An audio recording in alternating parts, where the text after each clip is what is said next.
நம்முடைய பழங்குடி மக்களுடைய விஷயங்களை ரைட்ஸை பற்றி உங்கள் உரையாற்றுள்ளார்கள். ஆகவே அன்போடு உரையாற்ற அழைக்கிறேன். கூடலூர் பகுதியிலே முதுமலை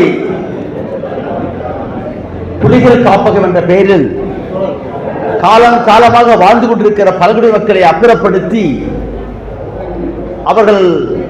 அவர்களுக்கு கிடைக்க வேண்டிய உரிமைகளை எல்லாம் மறுத்து இன்றைக்கு ஏறக்குறைய ஒரு அகதிகளை போல் அவர்கள் இன்றைக்கு வெளியே வாழ்ந்து கொண்டிருக்கிற போது அவைகளுக்கு முற்றுப்புள்ளி வைக்கிற முறையிலே கடந்த 3 ஆண்டுகளுக்கு மேலாக இங்கே நம்முடைய அருமை தோழர்கள் இந்திய கம்யூனிஸ்ட் கட்சியினுடைய சார்பாக இருக்கக்கூடிய முகமது கனி போன்றிருக்கிறவர்கள், தோழர் மகேந்திரன் போன்றிருக்கிறவர்கள், அது மட்டுமல்ல இந்த பகுதியிலே இந்த மக்களுக்காக தங்களுக்கு மட்டுமல்லாமல் ஒடுக்கப்பட்டு கிடக்கிற பழங்குடி மக்களுக்காகவும் தங்களை அர்ப்பணித்து இந்த பகுதியிலே போராடி கொண்டிருக்கூடிய சிவதேசன், சுரேஷ் போன்றிருக்கிறவர்கள் மற்றும் இந்த பகுதியில் வாழ்ந்து கொண்டிருக்கிற மக்களின் சார்பாக தொடர்ந்து கிராமங்களுக்கெல்லாம் போய் இறுதியிலே தமிழ்நாடு பழங்குடி மக்கள் சங்கத்தின் சார்பாக அருமை தோழர் இபி குணசேகரன் அவர்கள் இந்த பகுதிக்கு வந்து ஏற்கனவே விஜாய் போன்றிருக்கக்கூடிய காடுகளுக்காகவும் மலைகளுக்காகவும் ஒரு தங்களை அர்ப்பணித்து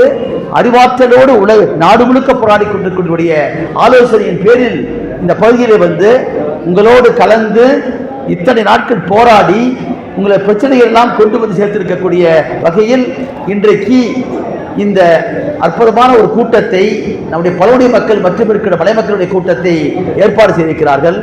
இந்த கூட்டத்துக்கு தலைமை பொறுப்பேற்றிருக்கிற அருமை தோழர் மகேந்திரன் அவர்களே, நம்முடைய முன்னிலை வைத்திருக்கக்கூடிய அருமை தோழர்கள் மாதன், பிந்து, வசந்தா, லலிதா, சுசீலா, மாணிக்கம், வெள்ளி, விஜயன், மாதன் ஆகிய அருமை தோழர்களே, இங்கே எனக்கு முன்னாலே பழங்குடி மக்கள் சங்கத்தினுடைய நோக்கங்களையும் கோரிக்கைகளையும் இன்றைக்கு கொண்டு வரப்பட்டிருக்கக்கூடிய புலிகள் காப்பகம் என்ற பெயரிலே இடப்பெயர்வு செய்யக்கூடிய ஒரு கொடுமைகளை பற்றி எல்லாம் உங்களுடைய விளக்கமாக இந்த சட்டங்களை பற்றி பேசி அமர்ந்திருக்கக்கூடிய இந்திய கம்யூனிஸ்ட் கட்சியுடைய ஈரோடு வடக்கு மாவட்டத்தின் செயலாளர் அருமை தோழர் மோகன்குமார் அவர்களே, இந்த பகுதியில் எனக்கு முன்னாலே பேச இருக்கக்கூடிய அருமை தோழர்கள் சிவதேவன், சுரேஷ் மற்றும் முகமது கனி ஆகிய தோழர்களே, இந்த நிகழ்ச்சியில் பங்கேற்றிருக்கிற தேவதாஸ், முகமது கனி, என்னோடு இந்த பகுதியிலே உங்களோடு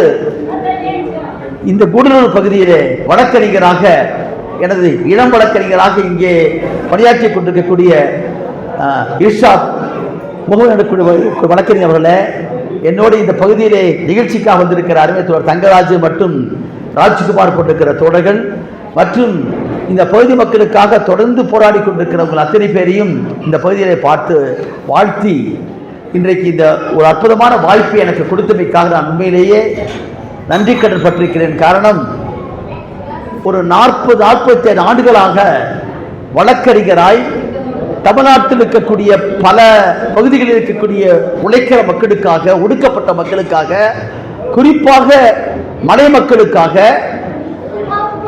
வீரப்பன் தேடுதல் வேட்டையிலே அந்த மக்களை பிடிக்க தேவாரம் என்று சொல்லக்கூடிய தலைமையில் அமைக்கப்பட்டிருக்கிற அதிரடிப்படை வீரப்படை தேடுகிறேன் என்ற பெயரில் இந்த மேற்கு தொடர்ச்சி மலையிலே 6000 கிலோமீட்டர் இருக்கக்கூடிய பகுதியிலே, அது பல மாவட்டங்களை கடந்திருக்கக்கூடிய இந்த பகுதிகளிலே கிராமத்து மக்களை, பெண்களை, உழைக்கிற மக்களை, ஆதிவாசிகளை கொண்டு போய் ஒர்க் ஷாப் என்ற பெயரை வைத்து அங்கிருக்கிற மக்களை எல்லாம் அடித்து அவர்களை பாலியல் பலாத்காரத்திற்கு உட்படுத்தி நிர்வாணமாக்கி எலக்ட்ரிக் ஷாக் கொடுத்து கொல்லப்பட்டவர்கள், கற்பழிக்கப்பட்டவர்கள், காணாமல் போனவர்கள், இன்றைக்கும் குட்டியிலும் குயிலுமாக வாழ்ந்து கொண்டிருக்கிற மக்களுக்காக, அந்த மக்களுடைய பிரச்சனைக்காக மிகப்பெரிய இயக்கத்தை நடத்தி அந்த தமிழ்நாடு பழங்குடி மக்கள் சங்கத்தின் சார்பில் வழக்கு போட்டு சதாசிவா கமிஷன் என்ற மிகப்பெரிய ஆணையத்தை அமைத்து அந்த ஆணையத்தின் முன்னாலே ஆயிரக்கணக்கான பாதிக்கப்பட்ட மக்களை எல்லாம் கொண்டு போய்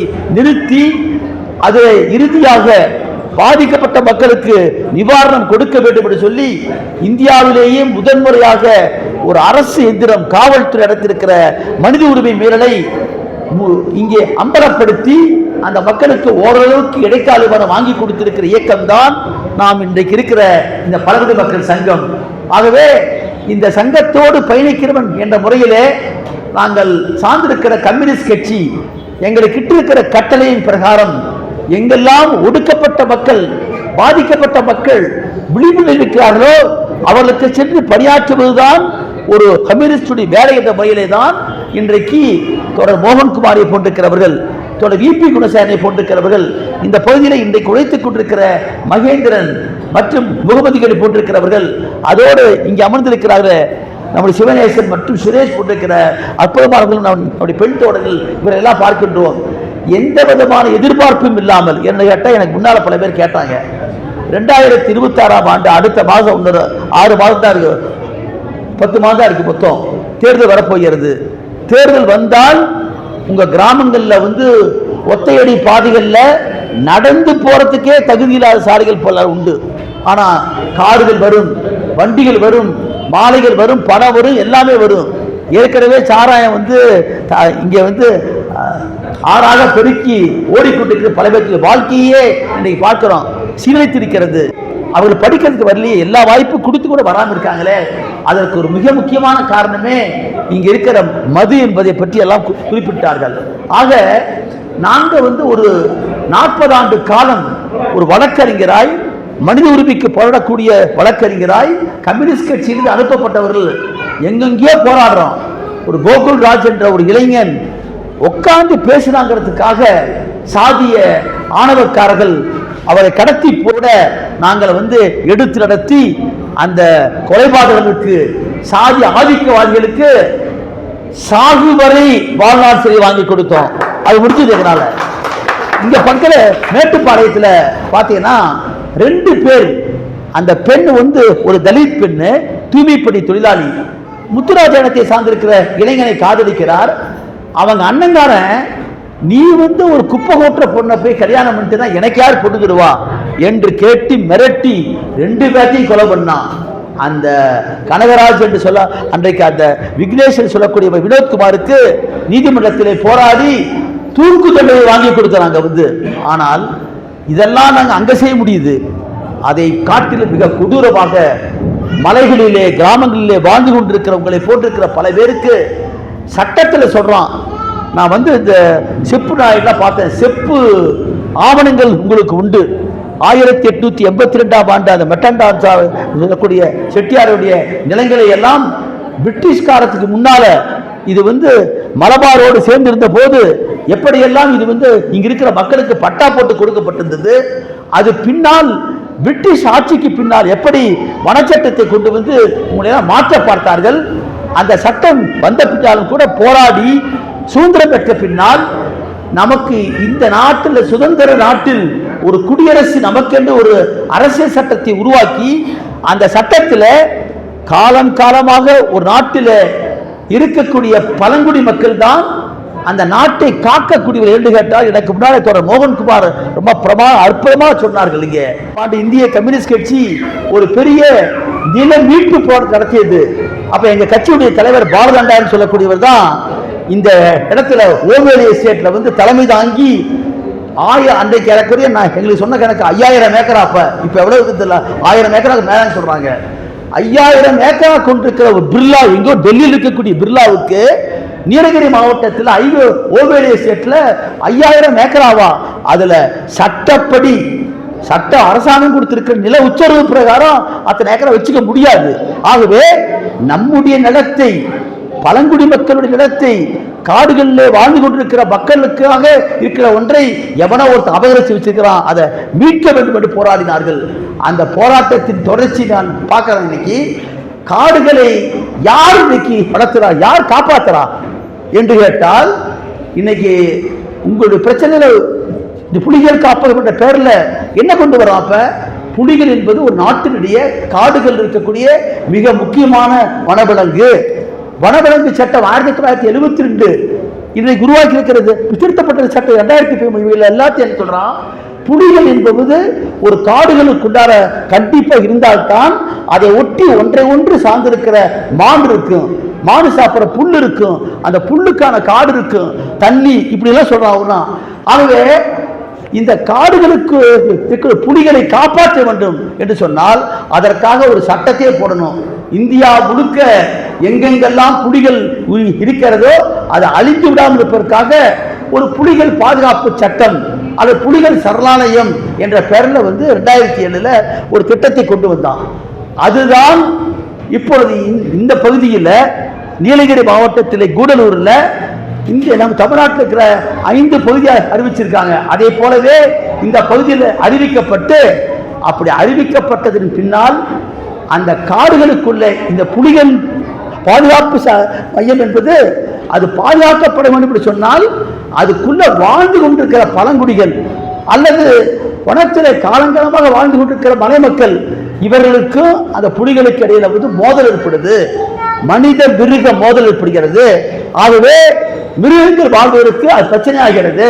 ஆகவேதான் இந்த மக்களை போராட்டமே கொண்டு போய் வெளியிடத்துல மீள் குடியமர்வு செய்ய வேண்டும் என்று சொல்லி ரீலொகேஷன் பேரில் சட்டத்தை போட்டு அதுக்கான சில வழிகாட்டுதல் கொடுக்கிற பேரில் போட்டு இன்றைக்கு பார்த்தோம் என்று சொன்னால் இந்த பகுதியில் நாங்கள் பார்த்தோம். தோழர்கள் ஏறக்குறைய 2023 ஆண்டு காலத்திலிருந்து போராடி கொண்டிருக்காங்க. நம்முடைய தோழர்கள் போறாங்க. நம்ம தோழர் முருகன் கூட இருக்கிறா, அடிக்கடி சொல்லுவார். இப்ப அவர் தான் இங்க பல பேர்த்த கூட்டுவது காரணமா இருந்தது. இங்க இந்த புலிகள் சரணாலயத்தின் பெயரில் உள்ளுக்குள்ள காடுகளுக்குள்ள வாழ்ந்திருக்கிற மக்களை வெளியேற்றுகிற பேரில் சில திட்டங்களை கொண்டு வந்தாங்க.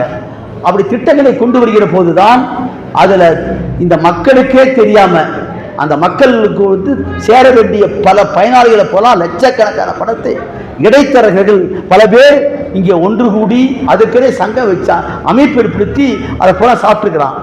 இது 2019ஆம் ஆண்டு நடந்திருக்கிற விஷயம். இந்த உங்களுக்கு சேர வேண்டிய பணம் இடப்பெயர்வு என்ற பெயரில் சேர வேண்டிய பணத்தை இங்க இருக்கிற பல பேர் முறைகேடு செய்து அதிகாரிகளுடைய துணையோடு ஏமாற்றி சாப்பிட்டுக்கிறான் போறாமே. அதை எதிர்த்து ஒரு பக்கத்தில் இயக்கம் நடத்தினாங்க. வெறும் பேருக்காக ஒரு கேஸ் போட்டிருந்தாங்க. இங்க சிறப்பு அமர் நீதிமன்றத்தில் வழக்கில் பார்த்தோம்னா 6/2019 பேர்ல கொஞ்சம் பேரை மட்டும் போட்டிருந்தாங்க. நம்முடைய இயக்கத்தின் சார்பில் இங்கே அமர்ந்து கொண்டிருக்கிற சிவநேயன், சுரேஷ் மற்றும் நம்முடைய மகேந்திரன் மற்றும் முகமது புனி போன்றிருக்கிற தோழர்கள் மற்றும் இருக்கிற அமைப்பாளர்கள்லாம் ஒன்று கூடி இதில் நடந்திருக்கிற முறைகேடு சாதாரண நிறைய பேர் பாதிக்கப்பட்டிருக்காங்கிற போது அந்த பிரச்சனையை ஆய்வு செய்து எடுத்து இப்பொழுதுதான் முதன்முறையாக யாரெல்லாம் பாதிக்கப்பட்டார்களோ அவர்களையும் சேர்த்து, அது மட்டுமல்ல யாருக்கு காரணமான குற்றம் சாட்டப்பட்டார்களோ அவர்களையும் சேர்த்து வச்சு ஏறக்குறைய 6-7 ஆண்டு காலமாக அந்த வழக்கு நடந்து கொண்டிருக்கிறது. இந்த பிரச்சனையை நம்முடைய தமிழ்நாடு படை மக்கள் சங்கம் VP குணசேகரன் அவர்கள் இங்கே வந்த பின்னால் இந்த பிரச்சனை எடுத்துதான் நீங்க பார்த்திருப்பீங்க. நான் நடத்தின மிகப்பெரிய ஆர்ப்பாட்டம் ஒரு பக்கம் நடத்தி இப்ப நேற்று கூட இந்த சிறப்பு வழக்கறிஞர் அவர்களை நம்முடைய வழக்கறிஞர் இர்ஷாத்தோடு சேர்ந்து நாங்கள் அவர்கிட்ட போன்ல பேசினோம். அவர் சொன்னார், ரொம்ப ரொம்ப சந்தோஷப்பட்டார். சார், எனக்கே தெரியாது, நாங்கெல்லாம் இங்கே வழக்கறிஞராக இருக்கிறேன், ஆனால் இவ்வளவு கொடுமை நடந்திருக்கு என்பதை உங்கள் இயக்கங்கள் செஞ்ச பின்னால தான் நான் அதை கணக்கில் எடுத்துக்கிட்டு நானே பல பேர்த்த பயனாளிகள் பல பேர்த்த சேர்த்துனேன். இதில் அந்த குற்றம் சாட்டப்பட்டவர்களை யாரும் போட்டு எடுத்து வச்சோம். இந்த வழக்கை விசாரிப்பது மட்டுமல்ல, காம்பன்சேஷன் நஷ்டீடு வாங்கி தரது வரைக்கும் என்னால் முடிவு பண்ணிருக்கிறேன். அவர் சொன்னார், நீங்களாம் இங்கே வேலை செய்ய வந்திருக்கீங்க, உங்களுடைய அமைப்பில் உங்களுக்காக போராடுவதற்கு நானே முன்வந்து நிற்க தயார் சொல்லி ஒரு அரசு வழக்கறிஞர் போன் பண்ணி பேசினார். அது நமக்கு பெருமைக்குரிய விஷயம். ஆனால் என்ன நாம பேசினாலும் என்ன சட்டம் இருந்தாலும் நடைமுறையில் பார்த்தீங்கன்னா அது நமக்கு சாதகமாக இருக்கிறது இல்லை. ஏன்னு கேட்டீங்கன்னா, ஒரு பக்கத்தில் நாமெல்லாம் போராடி இந்தியா முழுக்க நம்முடைய சங்கங்கள்லாம் போராடி நீ காடுகளையும் வனங்களை பற்றியெல்லாம் எல்லாம் சட்டத்தில் இருக்குது பேசுறோம், உலகம் முழுக்க பேசுறாங்க. அந்த பழங்குடிகளை பாதுகாப்பு என்பது மிக முக்கியத்துவம் வாய்ந்தது. ஆனால் எந்த பழங்குடிகள் ஒரு நாட்டினுடைய அடிப்படையாக இருக்கிறவர்களோ அவனை புறம் ஒடுக்கி வச்சிருக்கீங்க. ஆகவேதான் பழங்குடி மக்களுக்காகவே ஒரு சட்டத்தை போட்டாங்க. என்னன்னு, ஒரு பழங்குடி என்பவர் அவர் வாழ்ந்து கொண்டிருக்கிற வீட்டில் அவன் இன்றைக்கு வசித்துக் கொண்டிருக்கிற பகுதிக்கூடிய நிலத்தை அல்லது அவன் போகக்கூடிய பாதையை, அவன் கூப்பிடுற சாமியை அல்லது ஒரு பழங்குடியை தேவையில்லாமல் பாலியல் ரீதியாக துன்புறுத்துவதை அல்லது ஏறக்குறைய 39 வகையான ஒரு வன்கொடுமையை சொல்லுகிறான் புறாமே. அதுல மிக முக்கியமான ஒன்று, பழங்குடிகளுக்கும் தலித்துகளுக்கும் தாழ்த்தப்பட்ட மக்களுக்கும் இன்றைக்கு பாதுகாப்பு வேண்டும் என்பதற்காகவே 1989ஆம் ஆண்டு வன்கொடுமை தடுப்பு சட்டம்னு வச்சான். ஒரு கொலை நடந்தா கூட அதுக்கு பேர் அஃபென்ஸ் தான், ஆனால் குற்றம் தான் சொல்லுவாங்க வந்து தமிழ்ல, இங்கிலீஷ்ல வந்து அஃபென்ஸுமாங்க. ஆனால் ஒரு தலித் மீதோ ஒரு பழங்குடி மீதோ யாராவது அதை சாராத தாழ்த்தப்பட்டவர் அல்லாத அதை பழங்குடி அல்லாத ஒருவன் ஒரு சாதாரண பழங்குடி பெண்ணையோ குழந்தையோ மற்றவரையோ அவன் வாழுகிற வீட்டிலிருந்து வெளியேற்றுவது, நிலத்திலிருந்து அப்புறப்படுத்துவது, அவனுடைய அடிப்படை உரிமையை பறிப்பது, அவனுக்கு இருக்கிற ஒரு மாண்பை சிதைப்பது என்று சொன்னால் 6 மாதத்திலிருந்து 5 ஆண்டு தண்டிக்கலாம். இன்னைக்கு மிகப்பெரிய ஒரு அற்புதமான சட்டம் அது. ஆனா நாங்க வந்து நகரப்புறத்தில் போய் போராடுறேன், தாழ்த்தப்பட்ட மக்களுக்காக எங்கெல்லாம் இன்றைக்கு கொடுமை உண்டோ அங்க போய் சங்கத்துக்கு போராடுறேன். ஆனா தமிழ்நாட்டில் இந்தியாவில் பார்த்தீங்கன்னா இந்த ஆதிவாசி மக்களுக்கு பழங்குடி மக்களுக்கு மட்டும் இவ்வளவு அற்புதமான சட்டம் இருந்தும் கூட அதை அமல்படுத்துற காரணம் என்னன்னா நமக்கு விழிப்புணர்ச்சி இல்லை. இங்க இருக்க நீதிமன்றங்களுக்கே இல்லை சொன்னாரு. நாங்க போய் ஒரு நாள் எடுத்தேன். அந்த வகுப்புல வந்தவர் தான் இங்க இருக்கிற நீதிபதியாக இருக்கக்கூடியவரும் அரசு வழக்கறிஞரும். இப்ப இத்தனை ஆண்டுகளுக்கு 30 ஆண்டுகளுக்கு பிறகுதான் இந்த சட்டத்துடைய அடிப்படை யாருக்கு தெரியுது? நீதிமன்றத்திற்கு நீதிபதிக்கே தெரிய வருதுன்னு சொன்னா அப்ப இந்த சட்டத்தை நாம எப்படி புரிஞ்சிருப்போம்? நம்மை போட்டு இருக்கிற எளிய மக்கள் பல பேர் கேள்வி கேட்டாங்க. இதை கொண்டு போக வேண்டிய பொறுப்பு யாருக்கு என்று கேட்டால் அரசாங்கத்துக்கு தான். வந்து அரசாங்கத்தின் கடமை அது. ஒரு நாட்டில் இருக்கிற மக்களை அறிவார்ந்த மக்களாக உருவாக்குவது என்பது அரசாங்கத்தின் கடமை. அது விஞ்ஞான பூர்வமாக இன்றைக்கு அவர்களுக்கு வந்து அறிவை கொடுப்பதும் கல்வியை கொடுப்பதும் மிக முக்கியம். இன்றைக்கு நான் சொல்றேன், இப்ப நம்ம நாட்டினுடைய ஜனாதிபதி யாரு தெரியுமா உங்களுக்கு? யாரு ஜனாதிபதி? யாருக்கா தெரியுமா ஜனாதிபதி? இந்த நாட்டினுடைய பிரசிடென்ட் சொல்றோம் ஆங்கிலத்தில். தமிழ்ல வந்து ஜனாதிபதி, அவன் தான் முதல் குடிமகன். யாரு தெரியுமா? சொல்ல முடியுமா? இருக்காது. யாரா ஒருத்தர் சொல்லுங்க பார்க்கலாம் ஜனாதிபதி யாருன்ட்டு. இல்ல அவங்க சொல்லிட்டு நம்ம பெண்கள்லாம் இருக்காங்க பல பேர். யாருக்கா தெரியுமா? அம்மா தெரியுமா உங்களுக்கு? யாருக்கா தெரியுமா நம்ம நாட்டு ஜனாதிபதி? நீங்க டிவி எல்லாம் பார்ப்பீங்க. அந்த ஜனாதிபதி பேர் வந்து முர்முன்னு பேர். அவங்க பேரு அவங்க ஒரு பழங்குடி தெரிஞ்சுங்க. இந்த நாட்டினுடைய ஜனாதிபதியே யாரு? நம்மை போன்ற பழங்குடி. இன்னைக்கு சட்டம் அங்கீகரித்திருக்கக்கூடிய பழங்குடி இன சார்ந்தவர் தான் ஜனாதிபதி. ஜனாதிபதியா இருக்கிற விஷயம், ஒரு பழங்குடி வந்து நாட்டின் ஜனாதிபதியா இருக்கிற விஷயம் வந்து நமக்கு தெரியல. ஏன் தெரியல? நம்ம மக்களுக்கு கல்வி அறிவு என்பதை கொடுக்கப்படல. அதான் இன்னைக்கு பல பேர் கேட்டாங்க. என்றைக்கு நாம் இன்றைக்கு உலகத்தை பற்றி அறிவை பெறுகிறோமோ, நம்மை சுற்றிலும் இருக்கிற மக்களை பற்றி தெரிகிறோமோ, நாம் வாழ்ந்து கொண்டிருக்கிற முறைகள் யார், நான் யார், எப்படி வாழ்றேன் நான் அப்படி தெரியணும். அதுக்கு அடிப்படை என்ன? கல்வி வேண்டும். இன்றைக்கு கல்வி என்பது அடிப்படை உரிமையாக இருக்கிறது. அந்த கல்வியை அளிக்க வேண்டிய கடமை அரசாங்கத்துக்கு உண்டு. அதை பெறுகிற உரிமை நமக்கு உண்டு.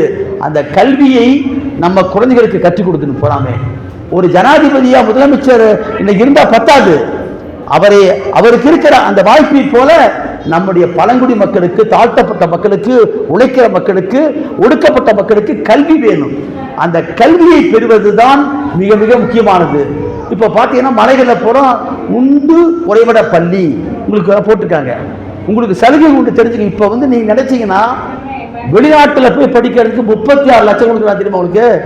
36 லட்சம் ரூபாய் ஒரு ஆண்டு படிப்பதற்கு ஒரு தலித்துக்கு, எஸ்சிக்கு, எஸ்டிக்கு உண்டு. இப்ப பல பேர் தெரியாது. நீங்க வெறும் 10ஆம் கிளாஸ் வரைக்கும் மட்டுமல்ல கல்வி, மேல படிக்கிற உயர் படிப்புக்கே உண்டு. அப்ப நம்ம சங்கம் வந்து வெறும் இடப்பெயர்வுக்காக மட்டும் போராடல. அதற்கு மாறாக பழங்குடிகள் மனிதர்கள், மக்களால் போற்ற தெரிந்தவர்கள், அவர்களுக்கு மாண்பு உண்டு. எப்படி இங்க பார்க்கிறோம், ஒரு பக்கம் இங்க இருக்க தொரப்புள்ளுகிற ஊரை தாண்டி உள்ள வந்துட்டோம்னா அப்படியே பளிங்கு மாளிகைகள் புறா இருக்குது. அதே சமயத்துல கிராமத்துல போய் பார்க்கிறோம், அந்த 5 வீடு சகிக்க முடியல. ஏறக்குறைய அந்த வீடுகளுக்கு போய் பார்த்தோம்னா அப்படியே வந்து கருப்பு பிடிச்சி அழுக்கு நாரி கிடக்கு போறாமே. அவர்கள் யாருன்னா பழங்குடிகள் போறாமே. அப்ப நாங்க தெளிவா சொல்றோம், வன உரிமை சட்டத்துக்கு முன்பாக புலிகள் பாதுகாப்புக்கான சரணாலயமோ முகமே வரலாம். அதற்கு முன்பாகவே 1989ஆம் ஆண்டு வன்கொடுமை தடுப்பு சட்டத்தின் பிரகாரம் பழங்குடிக்கும் தலித்துக்கும் பாதுகாப்புக்கான சட்டம் வந்தாச்சு. அவர் இடத்தை நீங்க அப்புறப்படுத்த முடியாது. அந்த சட்டத்தில் இப்பயே உங்களுக்கு ஏதாவது சந்தேகம் என்று கொண்டா நீங்க எங்கேயோ நீங்க ஈரோட்டுக்கு வர வேண்டிய அவசியம் இல்லை. இங்க கூடலூர்லயே வழக்கறிஞர் இர்ஷாத் இருக்காருங்க. இந்த உங்களுக்கு வாழ்க்கை நிலையில எந்த பிரச்சனையும் வந்தாலும் சரி, ஒரு பைசா கூட உங்களுக்கு சட்டப்படி எனக்கு ஃபீஸ் கேட்காம உங்களுக்கு செய்வதற்காகவே அறிவித்தோட இன்னைக்கு இர்ஷாத் போட்டு வந்திருக்காங்க. அதுக்காக அவரை கூட்டு வந்து உங்களுக்கு மற்றபடி உங்களை திரட்டி நாங்க போய் முறையீடு செய்வது, போராடுவது, மக்களை திரட்டுவது அன்பதற்காக தோழர்கள் போல இருக்காங்க. ஆனா என்ன பண்ணாலும் நீதிமன்றத்தில் போய் நிக்கணும், உங்க மேல போடக்கூடிய பொய் வழக்கை சந்திக்கணும் அன்பதற்காக தான் இதை நான் சொல்றேன். அப்ப கல்வி என்பது நம்முடைய அடிப்படை உரிமை. அதை பெறுகிற போதுதான் அறிவான மக்களாக உருவாக்க வேண்டும். இந்த இத்தனை பெரிய பகுதிகளில் எத்தனை பேர் நீங்க மருத்துவராக இருக்கீங்க, எத்தனை பேர் வக்கீலாக இருக்கீங்க, எத்தனை பேர் நீதிபதியாக இருக்கீங்க. நீங்க பாக்குறீங்க சுனிதா வில்லியம் சொல்லக்கூடிய ஒரு பெண்மணி டிவியில பார்த்திருப்பீங்க. 9 மாசம் வானத்தில் விண்கலத்தில் போய் விண்வெளிக்குள்ளாரியே அந்த விண்கலம் ரிப்பேர் ஆகி போய் அதை நிவர்த்திக்க முடியாம 9 மாத காலம் இருந்திருக்காங்க. யாரு? இந்திய வம்சாவளியை சார்ந்திருக்கிற ஒரு பெண். நீங்க யோசனை பாருங்க, எங்க நாம காட்டுக்குள்ளார ஒரு 6 கிலோமீட்டர் போயிட்டோம்னா ஒன்னும் புரிய மாட்டேங்குது. விண்வெளியிலே போய் ஆயிரக்கணக்கான அந்த பக்கம் இந்திய வம்சாவளியை சார்ந்திருக்கிற சுனிதாங்கிற பெண்ணு விண்வெளியில 9 மாதம் இருந்து விட்டு மீண்டும் பூமிக்கு திரும்பி இருக்கிறாங்க. சாதனை சாதாரணமா. இன்னைக்கு ஒரு கண்ணகி நகர் இடத்துல சென்னையில் பார்த்தீங்கன்னா கண்ணகி நகர்னால நம்ம பகுதி மாதிரி தான். இப்போ போய் பார்த்தோம், நாங்கள்லாம் பகுதி பார்த்தோமே, அப்படியே பார்ப்பதற்கே அருவருப்பாய் குப்பையும் கூலமும் நிறைந்திருக்கிற பகுதி. நல்ல ஒரு கழிப்பறை கிடையாது, தண்ணி கிடையாது பார்க்குற பகுதியில். இப்படிப்பட்ட பகுதி தான் கண்ணகி நகர் பகுதி. அந்த கண்ணகி நகரில் ஒரு கார்த்திகா என்ற பெண் இன்னைக்கு தமிழ்நாடு பூரா பேசுகிறாங்க. அந்த பெண்ணை சாப்பாட்டுக்கு வழி இல்லை, அப்பா சாதாரண தொழிலாளி. அந்த பெண்ணு கார்த்திகாங்கிற பெண்மணி கபடி போட்டியில் வெற்றி பெற்றுக்கிறா போறாங்க. பெரிய பெரிய போட்டிகளை பார்த்தா பெண்கள் வராங்க. எப்படி முடிஞ்சது? கல்வி தான் அடிப்படை. அந்த கல்வியை பெறுவதற்கான முறையில் சட்டம் இருக்கிறது, மற்ற எல்லாமே இருக்குது போறாங்க. ஆகவே கல்வி பெறுவது மட்டுமல்ல, அப்படியே பார்க்குறேன், பெண்களை பார்க்குறேன். ஒரு பெண்ணை பார்த்து கேட்குறேன், 24 வயசு 3 பெண் குழந்தைன்னு சொல்றான். பெண்கள் நம்ம என்ன பண்றான் தெரியாம கல்யாணம் கொடுத்தோம் பல பேர்த்த. உடனே 24 வயசுக்குள்ளார 3 பெண் குழந்தையை பெற்றா அந்த குழந்தையுடைய தாயுடைய உடலுக்கு இருக்கும். அப்ப உங்களுக்கு மருத்துவம் என்பது அவசியமான ஒன்று. கல்வியை போலவே பொது மருத்துவம் உங்களுக்கு சரியான மருத்துவம் கொடுக்கணும். அது அரசின் கடமை. அது இரண்டாவதாக இருக்கிறது. மூன்றாவதாக உங்களுக்கு குடியிருக்கிறதுக்கு வீடு. வீடு என்பது அடிப்படை உரிமை. அது அரசாங்கமே சொல்றான், தலித் மக்களுக்கும் பழங்குடி மக்களுக்கும் கட்டாயமாக வீடு கொடுக்கணுங்கிறது ஆட்சியுடைய கொள்கை. அது அதே போல நீங்க வாடுகிற பகுதியில் ஒரு 2.5 ஏக்கர் நிலம் உங்களுக்கு சொந்தமாக, நாம் 5 ஏக்கர் கேட்கிறோம். காரணம் என்ன? பழங்குடிகள் மட்டும்தான் தனக்கு நிலம் கேட்க மாட்டான். பழங்குடி என்பவன் அவன் கேட்கிற காடு நிலம் என்பது அந்த மக்களுக்கு சொந்தமானது, காட்டுக்கு சொந்தமானது. ஆக இவைகளை எல்லாம் பெற்று தருவதற்கான முறையில தான் வாழ் உரிமைன்னு சொன்னாங்க. ஒவ்வொரு குடிமக்களுக்கும் இன்றைக்கு வாழ்வுரிமை உண்டு. ஆனா என்ன பிரச்சனை? இப்ப இந்தியா முழுக்க பார்த்தோம்னா சட்டத்தில் ஒரு பக்கம் சொல்லுது, சட்டம் சொல்லுது, ஆனா நடைமுறையில் யாரோ சில பணக்காரர்களுக்காக அது போகுது. ஆகவேதான் இன்றைக்கு நாங்கள் எடுத்திருக்கிற 3 பிரச்சனை. ஒன்று, பழங்குடி மக்களை அல்லது 75 ஆண்டு காலம் 3 தலைமுறைக்குள்ள வாழ்ந்து கொண்டிருக்கிற மக்களை இன்றைக்கு சட்டம் அங்கீகரிக்கிறது. என்னன்னு? காட்டுக்குள்ள வனத்துக்குள்ளார அந்த மக்கள் யாரு? பழங்குடி என்று அங்கீகரிக்கப்பட்டவர்கள். 2005க்கு முன்னால 75 ஆண்டு காலம் தொடர்ச்சியாக மலைக்குள்ளே வாழ்ந்து கொண்டிருக்கிற தலித் ஆதிவாசி மக்கள் அல்லாதவர்களுக்கும் இன்னைக்கு பாதுகாப்பு உண்டு. ஆகவே இந்த மக்களை நீ சட்டத்தின் பிரகாரம் அமல்படுத்த முடியாது. சரி பரவாயில்ல, நாங்க சொல்றோம், மீட்டிங்ல பேசிக்கிறோம், ஆனா உண்மையில அப்படி இல்லையே. மனித மிருக மோதல் என்ற பெயர்ல இந்த மக்களை புறாத்தி இப்போ அப்புறப்படுத்தி நீங்க அங்கங்க காடோரத்தில் வச்சிருக்கீங்க. எங்கெல்லாம் புலிகள் நிற்குமோ, எங்கெல்லாம் புலிகள் போகுமோ அங்கதான் கொடுத்துருக்காங்க இடத்த. அந்த இடமும் பார்த்தோம்னா மனிதன் வாழ்வதற்கே லாயக்கற்று இருக்கிற புறம் வச்சிருக்கு. இது ஒரு பக்கம். இதுல வேற முறைகள் நடந்திருக்கு. அது மட்டுமல்ல, மலைக்குள்ள இருக்கக்கூடிய வனத்துக்குள்ள இருக்கக்கூடிய அறையில அவர்களுக்கு போக்குவரத்து இன்னைக்கு பேருந்து வசதியும் மின்சாரம் இருந்தால் மட்டும்தான் அவன் தன்னுடைய குழந்தைகளை பள்ளிக்கூடத்துக்கு அனுப்ப முடியும், அல்லது அங்க இருக்கிற மக்களுக்கான குடிநீர் பூரா திறக்க முடியும். இது ஒரு பக்கம் பார்க்கிறோம். இவங்க இருக்கிற பகுதியில் ஒரு 300 மீட்டருக்கு அந்த பக்கம் பார்த்தோம்னா 3 பேஸ் மீட்டர் மின்சாரம் கொடுத்துருக்காங்க. யாருக்கு? பாதுகாப்பு செக் போஸ்ட் அதிகாரிகள் கொடுத்துருக்கான். 300 மீட்டருக்கு அந்த பக்கம் 3 பேஸ் கொடுக்கும்போது 300 மீட்டருக்கு உள்ள இருக்கக்கூடியவங்களை கொடுத்து என்ன தப்பு?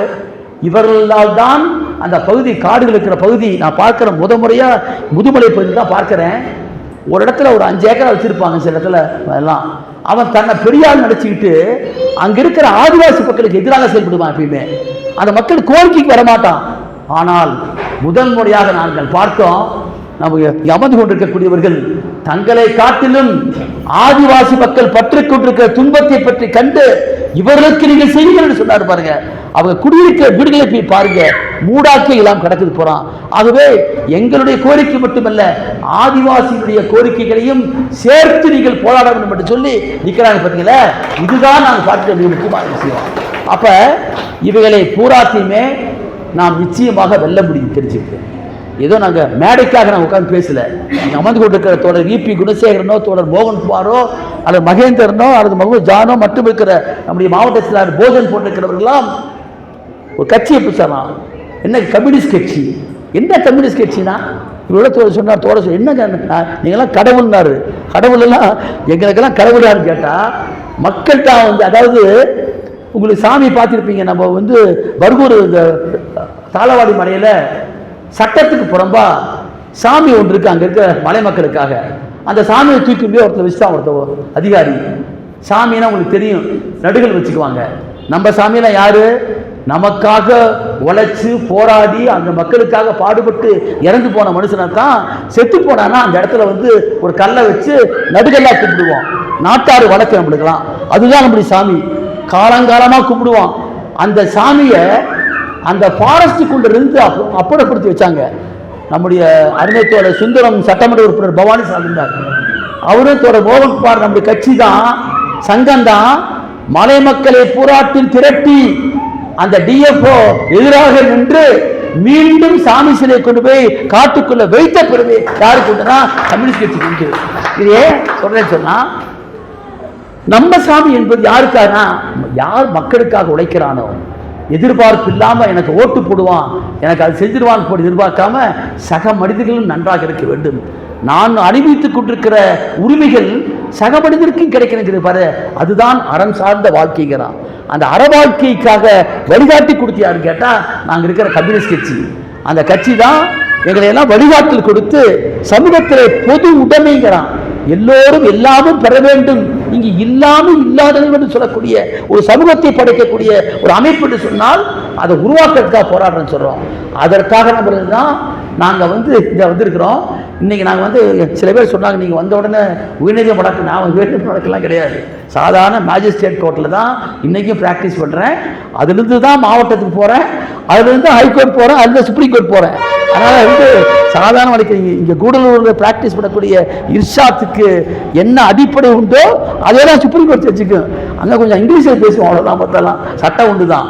அது நான் வந்ததுனால பெருசாக நடந்துடாது. எல்லாம் எல்லாத்த காட்டிலும் மிக மிக அடிப்படையான ஒன்று என்று சொன்னால் அது அமைப்பு தான். ஒரு அமைப்பு ஒன்று இருக்கிற போது மட்டும்தான் நிச்சயமாக இதை நிறைவேற்ற முடியும். உலகத்தில் இருக்கிற மிகப்பெரிய புரட்சிகள், மிகப்பெரிய மாற்றத்தை நடத்தி காண்பிச்சான்னு கேட்டா ஒரு அமைப்பாக வைத்தவர் தான். அதைத்தான் அம்பேத்கர் சொன்னார், நீ எப்பயுமே அமைப்பாக திரளுங்கள், நீங்க கற்பி, ஒன்று சேர், போராடுன்னு சொல்றாரு. கற்பிக்கணும். முதல்ல நாம் இன்றைக்கு கற்றுக்கொள்வதும், கல்வியாக கற்றுக்கொள்வதை மற்றவர் கற்றுக் கொடுப்பதும், அது மட்டுமல்ல ஒன்று சேர்வதும், அதற்கு பிறகு போராடுவதும் தான். இந்த மூன்றையும் மட்டும் நீங்க கத்துக்கிட்டீங்க, எழுதி வச்சுக்க, ரொம்ப நாள் தேவையில்லை. 2006க்குள் நீங்க செய்திருக்கிற கோரிக்கை முழுமையாக நம்மால் அடையிட முடியும். எப்ப நீ ஒன்றுபட்டு இருந்தா முடியும். அதை செய்து காண்பித்த பெருமை நம்முடைய சங்கத்துக்கு உண்டு.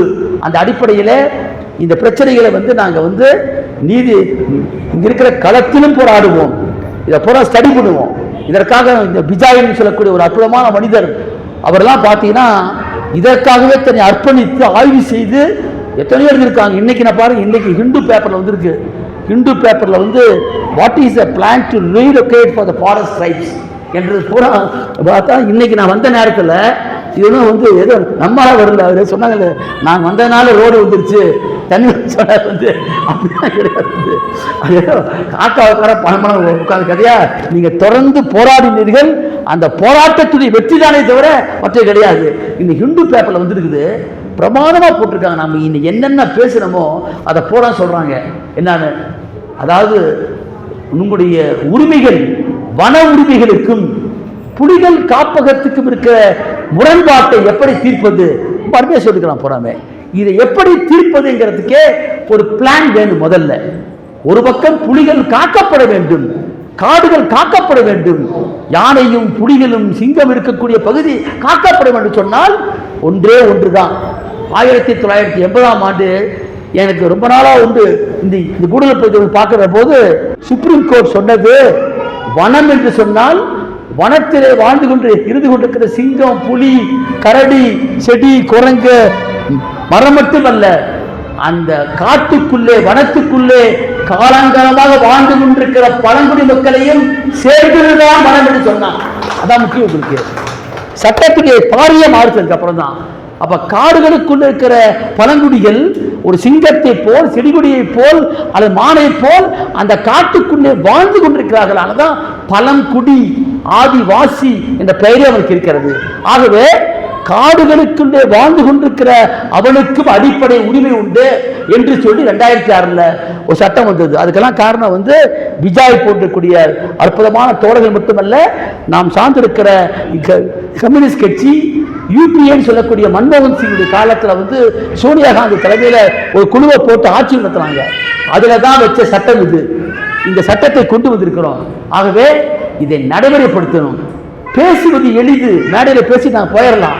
ஆனால் இந்த இடத்தில் இருந்து கொண்டு காவல்துறையும் வனத்துறையினுடைய அட்டூழிகளை எல்லாம் சந்தித்து உங்களை வாழ்விக்க வேண்டும் என்று சொன்னால் அமைப்பு மிக முக்கியம். ஆகவே நாங்க போய் நீதிமன்றத்தில் வாதாடுவதற்கும் பேசுவதற்கும் அடிப்படையாக கேட்டால் நீங்க தான். உங்களுக்கு யார் அமைப்பு? தமிழ்நாடு பழங்குடி மக்கள் சங்கம் என்ற அமைப்பு தான் உங்களுக்கு பாதுகாவலன். அந்த அடிப்படையிலே இன்றைக்கு நிறைய பேசியிருக்கிறோம். இப்போதான் பார்த்துருக்கோம், கொஞ்சம் கொஞ்சம் பார்த்து. இப்போ வருகம்னா எங்களுக்கு தெரியும். 27 கிராமங்களில் நடந்து நாங்கள்லாம் போனவங்க. விபிஜி நாங்களும் சும்மா குச்சியை பிடிச்சிக்கிட்டு உள்ளே போகவே முடியாது. யானத்தில் தான் இருக்கு போறாமே. அப்படியே குச்சியை பிடிச்சிக்கிட்டே நாங்கள் உள்ளே போவோம். 20 கிலோமீட்டர் நடந்து போவோம். அப்படிதான். அதை போல இந்த முதுமலை பகுதியில் இருக்கக்கூடிய ஏக்கரா 218 பார்த்தோம். மொத்தம் விஸ்தரவு. இங்க இருக்கிற அத்தனை கிராமத்திலேயும் எங்கள் சங்கத்துடைய கால் படும், உங்களுடைய கோரிக்கைகள் நிறைவேற்றப்படும் என்று சொல்லிக் கொண்டு அனைவரையும் ஒற்றுமை சொல்லி வாழ்த்துகிறேன்.